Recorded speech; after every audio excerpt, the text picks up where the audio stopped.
Now welcome to another edition of News from Naboo with Thor's Lightning Takes. And let's get right to the news. I almost interrupted you to yell at me Monday. Sorry. I don't know why. It is not Monday. I don't know why. Alright, we're going to start off by talking about Mandalorian and Pedro Pascal. Is he the Mandalorian? No. Sort of. No. I mean, yes. But also no. Well, it's come out. He's pretty much a voice actor now.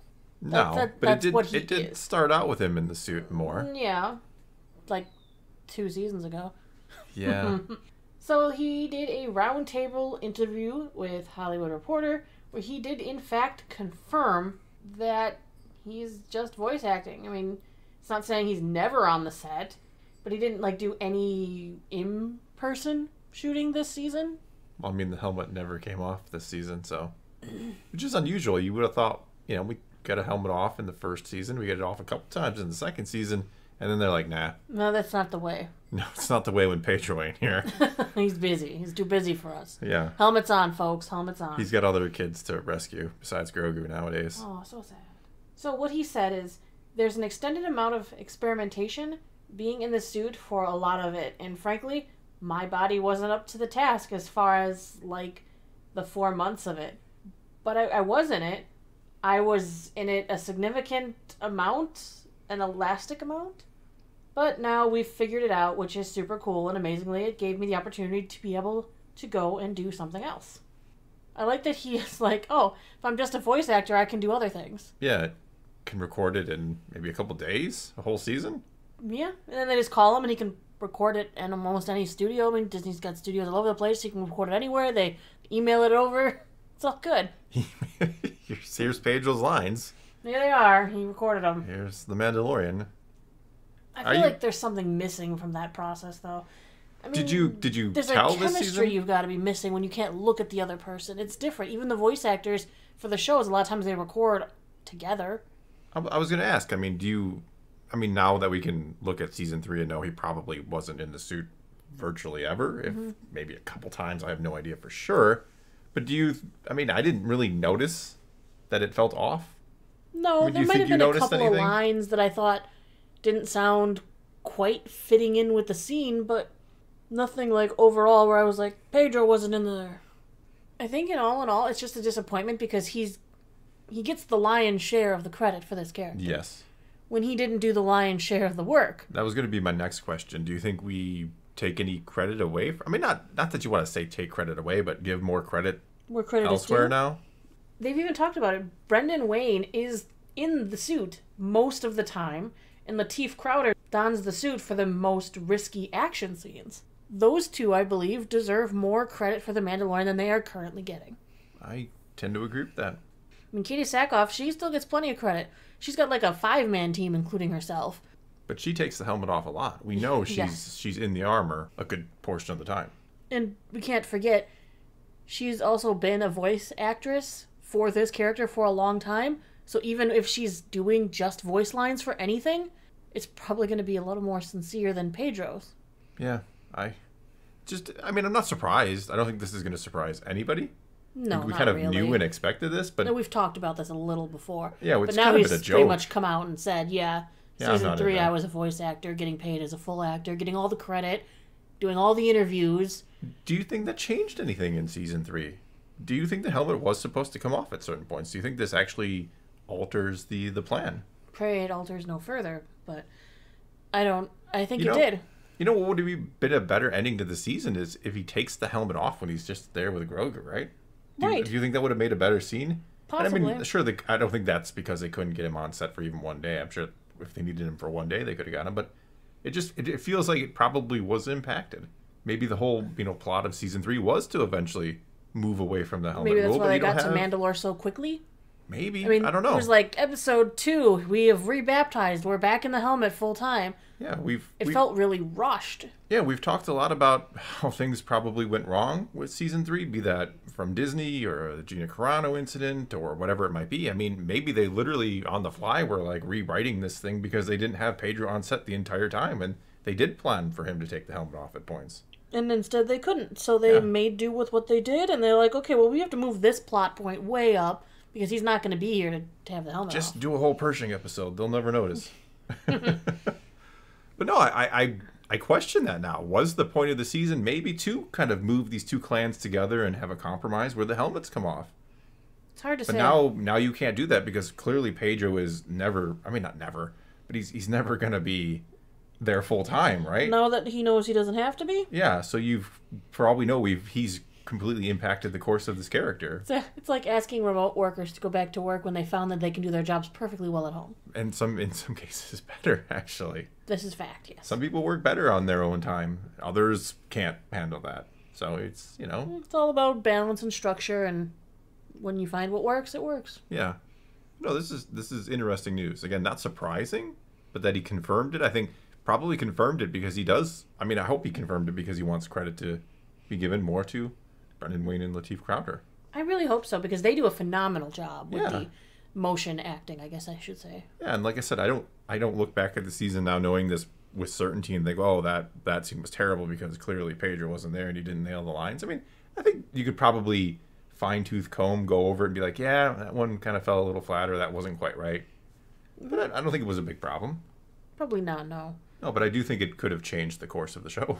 So there's that. Mm-hmm.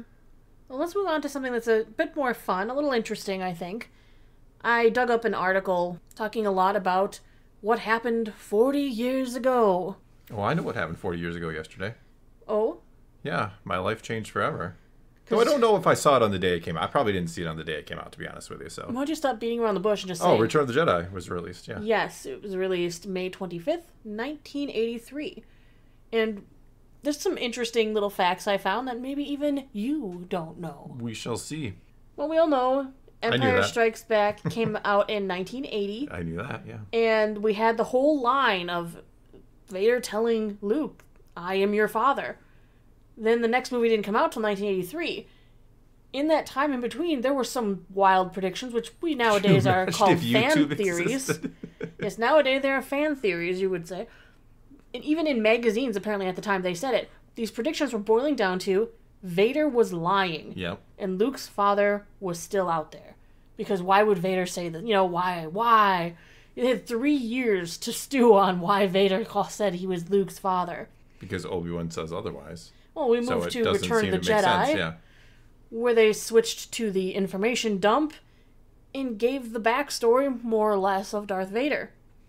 Well, I mean, it was never originally the plan. Vader was just another character. Nobody knew that Vader was going to become Darth frickin' Vader, right? Darth freaking Vader. Yeah. Nowadays, we do accept this backstory of Anakin and Obi-Wan, and we've seen so much that solidifies everything. We know what happened. We know the plot. But in 1983, this was, rapid because of the fact that Darth Vader wasn't designed to be Luke's father. This was retroactive in the decision-making process. Add to the fact that nobody ever mentioned the name Anakin Skywalker in the previous 2 movies at all. Nope. Meaning they had to come up with this backstory that seemed really weird because there was no supporting facts for it. What I told you was true from a certain point of view. The 2004 DVD re-release did alter the scene, which the Emperor appears and he speaks to Vader in Empire Strikes Back, and that's when they added the name Anakin Skywalker in, but it wasn't originally there. No, it wasn't even. It wasn't even in the 1997 special edition. Jeez. Yeah, it was the 2004 re-release that they added in an Empire, calling him Anakin Skywalker, so that when he comes out at the end and is like, "I'm your father," like, yeah, because you're the Emperor called him Anakin. Oh. Yeah, initially we only hear it in episode 6 when Luke is like, you were once Anakin Skywalker, my father. That name no longer has any meaning. Yeah, so that name is the name of your true self you've only forgotten. You don't have to quote the whole movie. I know movie there's still good in you. The Emperor hasn't driven it from you fully. Okay, I'm done. Are you done? Yes, I could probably do the whole movie, but I'm done. In all the versions of Return of the Jedi, even in 1983, after Yoda tells Luke Vader's his dad, and then he dies, Luke complains to Obi-Wan's ghost, "Why didn't you tell me? You told me Vader betrayed and murdered my father." And then that's the whole, from a certain point of lying. Oh, that's ceased being Anakin Skywalker. Right, that's when Obi-Wan became the liar because of some hasty decisions made by George Lucas. He wasn't originally going to be a liar. No. But he's like, yeah, from a certain point of view, I told you the truth. That George Lucas didn't tell me that your father was Anakin Skywalker. Darth Vader destroyed Anakin. Didn't say he killed him. From a certain view, that is correct. But it's crazy because of all the, that was a mistake in a way. Because of the fact that it doesn't make sense. It's something that nowadays people would probably be a lot more upset about because you can't really call it a twist when the story flat out lies to you. It's like what happened in the Obi-Wan Kenobi show.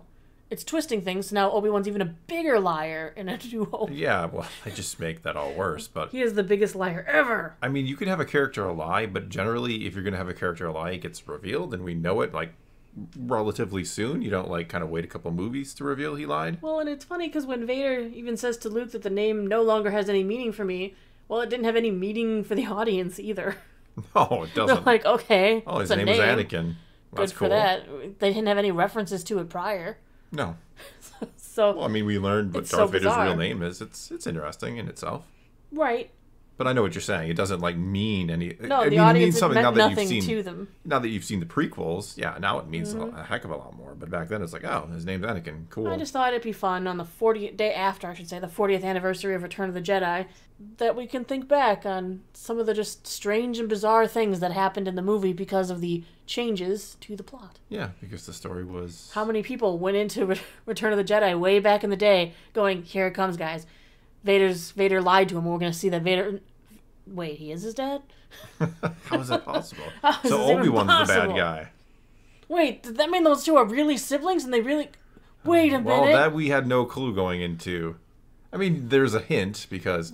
But the funny thing about that is originally Luke and Leia were not going to be brother and sister after and Vader Empire. wasn't Hence going they to be their kissed dad. Well, yeah, but that changed in Empire, but the Luke, Leia brother or sister changed in Return of the Jedi. Mm-hmm. Initially, a brand new character was going to come in and be Luke's sister. But... I mean, time constraints kind of. I just like that George Lucas decided instead of backtracking and fixing that, well, whatever. They just kissed. They were in the space south. It's fine. Well, I mean, it's weird, right? Because you generally wouldn't do that, but they didn't know. Mm-hmm. That doesn't make it like no, they didn't better know necessarily, but but Lucas didn't know either. Nobody. But knew. Lucas was okay then after the fact. He's like, yeah. Instead of just saying Luke maybe doesn't have a sister, we're still gonna go with he had a sister and it's Leia. Yeah, I know he kissed her. We're still going with it. Yeah. He could have just not made them related. He could have. I mean, it doesn't just not made them related. I mean, the weird thing is it doesn't really, when you think about it, doesn't really add anything to Return of the Jedi on its own. Like in original trilogy days, you don't go, oh my god, that's such a revel. I mean, it's cool, it's interesting, but it doesn't like change. Yeah, it's the much. whole you have a sister thing. You could have just referenced. It's the whole pass on what you have learned, and you could have still just referenced maybe instead of that. He ran, he knows that Leia has force powers or something, or she's connected. I mean, he didn't have to go there with the sister thing. It was Lucas was just like coming up with crazy ideas after an all-night bender or something, and he's like, wow. Yeah, they're siblings, guys, and Vader really is their dad. His name is Anakin Skywalker. I always wonder, like, he names. Thinks spinning is cool. I'm terrible with names, so I always wonder how people come up with a name like Anakin. Like, where does he get just pop in his head, or does he like mix words together and get something weird, or is it like a different name he heard? Anna and kin because they're family. Yeah. Ooh, I like where you're going with that. Anakin, like Anakin. We can call him Annie. We can, and we will someday. Will. It'll be Wizard. Anyway, I think we're done rambling about Return of the Jedi. Unless you want me to quote the whole movie, I can pass. All right. Well, that's going to be all we got for you this time. So now it's your turn to take to the comments below and tell us what you think of any and all of today's news. And let's talk some Star Wars. And until next time, thanks for watching.